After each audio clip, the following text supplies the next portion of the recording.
తిరుపతి జిల్లాలో నకిలీ సీఐ శివయ్య హల్చల్. తిరుపతి రెడ్ షాండిల్ టాస్క్ ఫోర్స్ సీఐగా పనిచేస్తున్నానంటూ హడావిడి.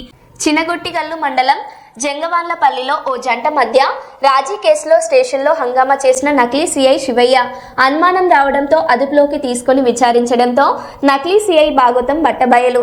అన్నమయ్య జిల్లా కేవీపల్లి పోలీస్ స్టేషన్లో శివయ్యపై రెడ్ షాండిల్ కేసు. కలకడ మండలం పెద్దకమ్మపల్లి వాసిగా గుర్తింపు. సీఐగా చెప్పుకుంటూ గతంలో సెటిల్మెంట్లు బెదిరింపులకు దిగిన శివయ్య